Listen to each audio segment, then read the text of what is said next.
keterangan bohong tentang siapa pelaku utamanya Pak ya. Terus kemudian si ini kan disembunyikan identitasnya oleh orang tuanya. Apakah orang tuanya kemudian akan diseret karena menyembunyikan barang bukti? Iya, terkait memang tersangka lain memang tidak mau menyebutkan Egi itu siapa, Perong. Nah, baru terungkap kemudian Egi yang di hadapan rekan-rekan sekalian ya. Terhadap orang tua pelaku atau PS sudah kita minta keterangan kemarin, baik itu bapak kandungnya, kemudian ibu tirinya, kemudian juga ibu kandungnya, kemudian juga pemilik kos di Ketapang, kemudian kepala lingkungan yang ada di Cirebon sudah kita minta keterangan semua. Terkait apakah nanti bisa kita pidanakan tidak, sementara masih kita lakukan analisa dulu terkait dengan keterangan yang diberikan oleh orang tuanya. Jadi silakan rekan-rekan juga di situ ada pasal 221 ayat 1 maupun 2, silakan nanti kalian rekan-rekan pelajari ya.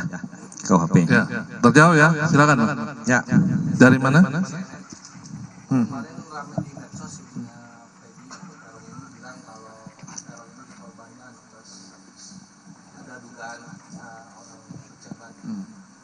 Dan itu pun Perong sampaikan kepada orang tuanya, apakah sudah disampaikan dengan sudah, jadi perlu saya tekankan di sini bahwa tidak ada anak pejabat terlibat di sini. Kami sangat kooperatif dan transparan terkait penyidikan ini. DPO ya hanya satu, PS. Terkait dengan apapun yang disampaikan itu terserah silakan, tetapi kami tetap berpegangan atau berpatokan kepada fakta penyidikan. Jadi tidak kita berasumsi maupun di media sosial dan sebagainya. Terhadap penyidikan yang kita lakukan, kita berpedoman kepada fakta, bukan asumsi. Ya. Oke, mungkin sebelum bertanya, saya perlu tegaskan juga bahwa dalam proses penyidikan ini, rekan-rekan penyidik itu mendapatkan keterangan dari lebih dari 2 saksi, ya, lebih dari 2 saksi yang menyatakan bahwa tersangka PS berada di lokasi pada saat kejadian. Jadi kita bukan mereka berdasarkan asumsi. Tolong dipahami ini rekan-rekan, tentu teman-teman penyidik bekerja berdasarkan prosedur yang ada. Ya, berdasarkan prosedur yang ada dan alat bukti serta barang bukti yang didapatkan. Itu mungkin yang perlu saya tambahkan. Silakan yang masih mau bertanya. Ya. Ya. Ya.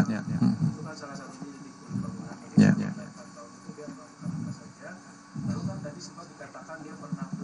Ya, Cirebon, ya.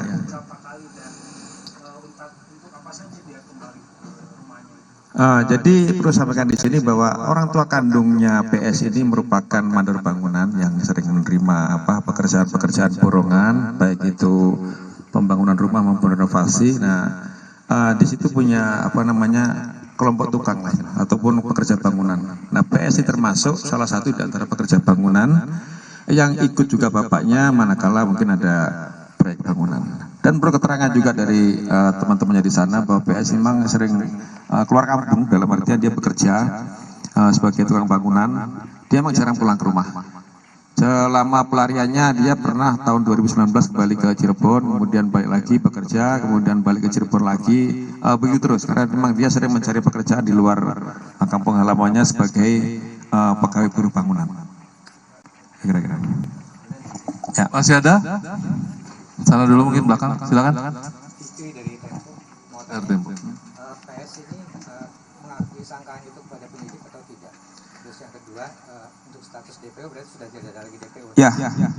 Terhadap PS kami tidak mengejar apa itu pengakuan apakah yang bersangkutan itu pelaku tidak. Yang jelas saksi-saksi sudah kita dapatkan semua terkait keterlibatan PS sebagai otak daripada peristiwa ini.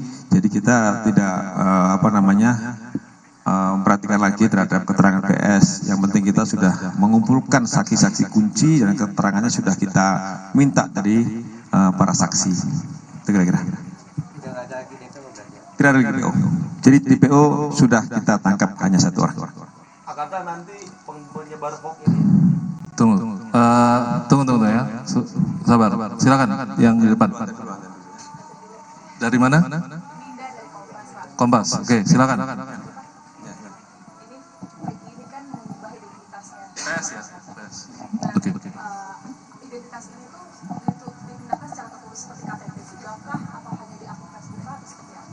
Ya, yang pertama teridentitas ini nama panggilan. Demikian juga di akun Facebook juga menggunakan itu. Jadi di tempat tinggal kemarin ya terakhir PS ini menggunakan nama panggilan ya. Jadi ada menyebutkan Robi Irawan termasuk kepada tempat kosnya. Bapak kosnya juga tahunya Robi. Kosnya menyebut Robi Irawan dan yang bersangkutan ayah kandungnya juga mengenalkan PS ini sebagai keponakan, jadi bukan anak kandung. Padahal yang bersangkutan adalah ayah kandung dari PS, namun mengenalkan yang bersangkutan sebagai ponakan dengan nama Robi Irawan. Itu mungkin penegasan dari saya. Silakan yang masih bertanya, tunggu ya, gantian dulu, mungkin masih ada yang belum?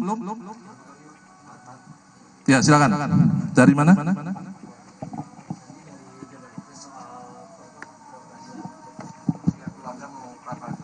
Sama satu lagi soal penyataan dari tersangka saksi yang itu salah tangkap. Oke, silakan Ya, Pak Dir. terkait pra-peradilan kami belum menerima pemberitahuan surat terkait pra-peradilan. Namun manakala akan ada pra-peradilan itu adalah hak daripada tersangka. Dipersilakan saja untuk melakukan pra-peradilan, nanti kami akan hadapi pra-peradilan itu. Kemudian yang terkait salah tangkap semua sudah diuji di pengadilan.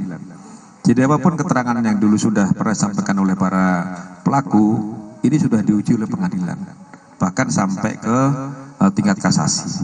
Dan itu sudah vonis. Jadi saya kira itu tidak perlu dipersoalkan lagi ya.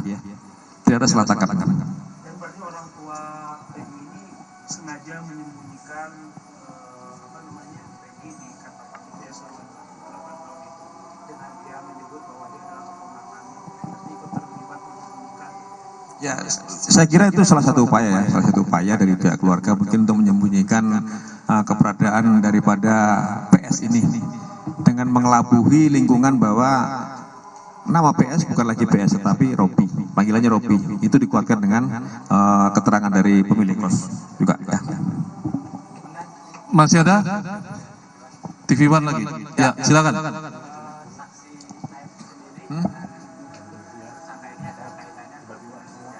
Ya, seperti yang rekan-rekan lihat di media mungkin di televisi bahwa AF sudah juga memberikan keterangan. Nah, AF dulu juga salah satu saksi kunci peristiwa ini. Namun pada saat peristiwa yang dulu dia tidak bersedia atau tidak berani bersaksi di pengadilan, sehingga waktu itu yang dibacakan adalah BAP dia atau keterangan dia, dan itu dilakukan di bawah sumpah. Tetapi sekarang kita sudah melakukan juga pemeriksaan pada yang bersangkutan, pemeriksaan ulang. Dan perlu rekan-rekan ketahui bahwa seluruh saksi ini sekarang sedang dalam proses untuk perlindungan LPSK. Sehingga kita harapkan nanti semua saksi bersedia untuk hadir di persidangan, tidak lagi dibacakan keterangannya di bawah sumpah, tetapi kita berharap saksi-saksi kunci peristiwa ini mau hadir di persidangan, sehingga tidak ada lagi asumsi bahwa ini saksi bikinan dan sebagainya. Semua saksi akan kita harapkan hadir di persidangan di bawah nanti pelindungan LPSK. Ya, gitu kira-kira. Cukup ya? Cukup ya? Cukup ya rekan-rekan? Oke? Ya. Nanti Ada lagi? Nanti hak tersangka nanti di sidang pengadilan ya. Tentu harus didampingi oleh tersangka ya. Sudah. Cukup. Sudah ya. Tunggu. Agar tertib rekan-rekan. Ya, tunggu. Sabar. Tunggu sabar ya. Sabar. Ya. Kami persilakan. Jadi nanti kita akan mendengarkan keterangan dari tersangka. Oke, silakan. Ya, bawa. Ya, bawa. Sudah. Ya, rekan-rekan, tolong tertib. Nanti kita sama-sama mendengar.